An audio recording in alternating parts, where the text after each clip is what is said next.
ఆదిలాబాద్ జిల్లా బోత్ ఎమ్మెల్యే అనిల్ జాదవ్కి, Congress party incharge Aadi గజేందర్కి, మాజీ ఎంపీటీసీలకు, మాజీ జెడ్పీటీసీలకు నేను విజ్ఞప్తి చేస్తున్నాను అంటూ ఓ ప్రయాణికుడు తన బాధ వెళ్లబుచ్చుకున్నాడు. నేను బోత్ మండలం పొచ్చల గ్రామానికి చెందిన ప్రయాణికుణ్ణి. బోత్ మరియు నేరడిగొండ 2 మండలాలకు మధ్యలో ఉన్నటువంటి బోత్ ఎక్స్ రూట్ వద్ద ప్రయాణికులు చాలా ఇబ్బందులు పడుతున్నారు. ఇప్పుడు రాత్రి 8 అవుతుంది. ఈ సమయంలో ఇక్కడ నాతో పాటు మహిళా ప్రయాణికులు కూడా ఉన్నారు.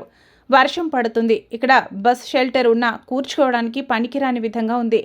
ఇక్కడ లైట్ మరియు సీసీ కెమెరాలు లేకపోవడం వలన ప్రయాణికులు చాలా ఇబ్బందులు పడుతున్నారు. ఇప్పుడు ప్రతిరోజు వార్తల్లో చూస్తున్నాం ఆడపిల్లల పట్ల ఎన్ని అఘాయిత్యాలు జరుగుతున్నాయో. అలాగే బోత్ మండల కేంద్రంలో పెద్ద పులి తిరుగుతుందని నిన్ననే బోత్ అటవీ శాఖ అధికారులు బోత్ మండల ప్రజలకు అప్రమత్తంగా ఉండాలని కొన్ని సూచనలు చేశారు. మరి ఇలాంటి పరిస్థితుల్లో ఇక్కడ లైట్ లేకపోవడం అనేది చాలా బాధాకరమైన విషయం. ఎలాంటి అవాంఛనీయ సంఘటనలు జరగకముందే బోత్ ఎక్స్ రోడ్ వద్ద లైట్ సీసీ కెమెరాలు ఏర్పాటు చేయాలని అన్ని పార్టీల నాయకులను అధికారులను కోరుతున్నాను అంటూ ఆ ప్రయాణికుడు ఆవేదన వ్యక్తం చేశాడు. మొత్తం పూర్తిగా చీకటే ఉన్నది. ఇక్కడ ఎంత భయపడాల్సిన పరిస్థితి ఉన్నదంటే నాతో పాటు 2 మహిళలు కూడా ఉన్నారు. వాళ్ళు కూడా చాలా భయపడుతున్నారు. ఎందుకంటే ఇక్కడ మీరు ఆలోచించండి, ఇంత చిమ్మన్ చీకట్ల తేళ్ళు ఉంటాయి, పాములు ఉంటాయి, వర్షపు చినుకులు వస్తున్నాయి. చినుకులు వచ్చినా కానీ ఇక్కడ షెల్టర్ ఉన్నాయి. ఈ షెల్టర్లో మనం తడుచుకుంటా ఉండొచ్చు. కానీ ఈ షెల్టర్లో ఎన్నో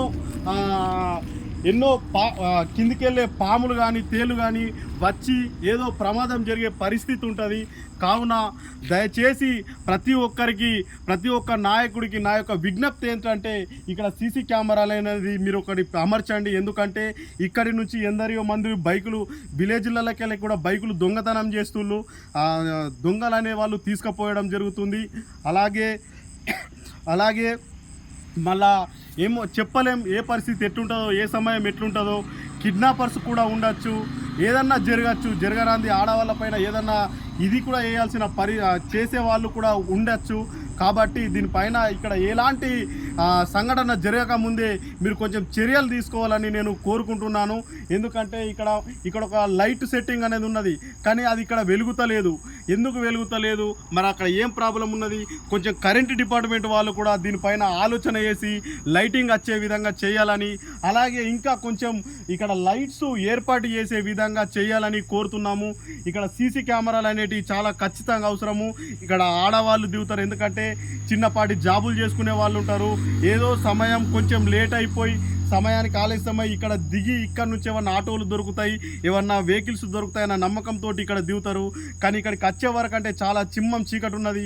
ఎవరన్నా లిఫ్ట్ అడుగుదామన్నా కానీ అక్కడ నుంచి వచ్చి ఎక్కడ గుద్దేస్తారన్న భయం అనేది కనిపిస్తుంది. దయచేసి ఇక్కడ ఈ స్థానికంగా ఇక్కడ ఉన్న ప్రతి ఒక్కరికి 2 మండలాలకు సంబంధించిన ఎవరైనా కానీ ఇప్పుడు కావాలనుకుంటున్న ఎంపీటీసీలు కానీ, జెడ్పీటీసీలు కానీ, ఎంపీపీలు కానీ, సర్పంచులు కానీ, ఇంకా యూత్ కోటా కింద ఏవైనా కానీ ఏమన్నా లీడర్స్ అవ్వాలనుకునే వాళ్ళు కానీ, సేవ చేయాలనే భావన ఉండాలనుకునే వాళ్ళు కానీ ఇక్కడ దయచేసి మీరన్నా చేయించండి.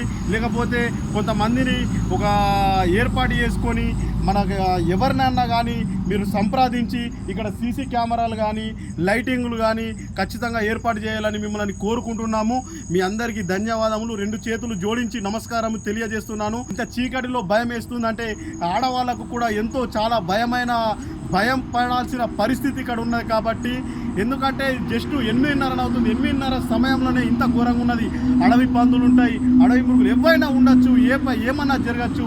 ఏది జరగక ముందే మీరు దీనిపైన చర్యలు తీసుకొని ఇక్కడ కొంచెం సీసీ కెమెరాలు కానీ లైటులు కానీ ఏర్పాట్లు చేయాలని మీ అందరికీ 2 చేతులు జోడించి నమస్కారం తెలియజేస్తున్నాను. Thank you.